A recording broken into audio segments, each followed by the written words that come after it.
তখন এরকম আমাদেরও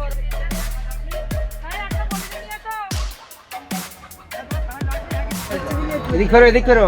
কিন্তু আমার তরফ থেকেও না, এই ঠাকুর মা আমাদের ভিডিও স্যারকে বলে এই কটা পলিথিন আমরা আপনাদের যে কটা, হ্যাঁ আমরা এখান থেকে এই সব মায়েরা গেছিলেন আমার কাছে এখান থেকে প্রায় 20-25 দিন আগে, 20-25 দিন আগে ওনারা যান আমার কাছে, এই দিদি ভাইয়েরা সকলেই যান, গিয়ে বলেন যে দিদি আমাদের এখানে প্রায় 200 বিঘের গায়ে জমি, ভিটা বাড়ির সব চাষের জমি ধরে 200 বিঘের ওপরে সব এরকম 100 বছর ধরে জল নিকাশি পথ, সেই পথ বন্ধ করে দেয়, গায়ের জোরে একটা গোয়াল ঘর বেঁধেছেন, বেঁধে সেখানে দুটো আপনাদের আমাদের পার্টির দুটো ঝান্ডা লাগিয়ে বলছে এটা বিজেপি পার্টি অফিস।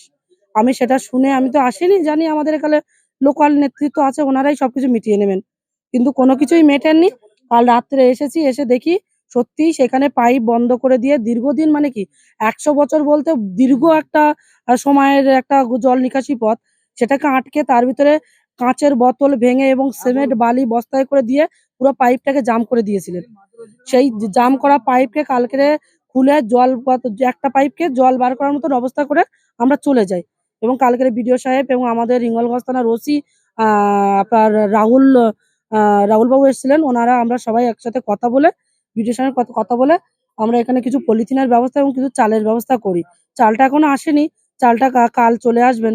কাল আসলে এখানে যারা লোকাল নেতৃত্ব আছেন আমাদের, ওনারা সবাইকে ভাগযোগ করে দেবেন। এখন বর্তমান জল পড়ছে, বাড়িতে তো 1 হাঁটু করে জল ছিল, পুরো পুকুর টুকুর ভরা ছিল, ওনাকে একটা করে পলিথিন আপাতত ওনাদের দিয়ে যাচ্ছি। আর ঘরের সার্ভে করেছে, এবং আমাদের যে এখানে লোকাল নেতৃত্বকে বলবো আমি, যে 4 তারিখে বেলা 12টার পরে যেসব ব্যক্তিত্বরা বিজেপি হয়েছেন, সেই সব ব্যক্তিত্বের বলবো যে মানুষের ক্ষতি করে এইভাবে নিজের স্বার্থসিদ্ধি করবেন না। এই জল আটকানোর জন্য 200 বিঘে জমি মালিক চাষ করতে পারেনি, চাষিরা চাষ করতে পারেনি, এই ক্ষতিপূরণ কারা দিতে আসবে? এবং আপনারা গতকাল যেভাবে বাইক বাহিনী নিয়ে এসেছিলেন তা আপনাদের চিহ্নিত করা থাকলো, আপনারা বিগত দিনে যদি এইরকম কাজের সাথে যুক্ত থাকেন আমরা বাধ্য হবো আইনের সহযোগিতা নিতে।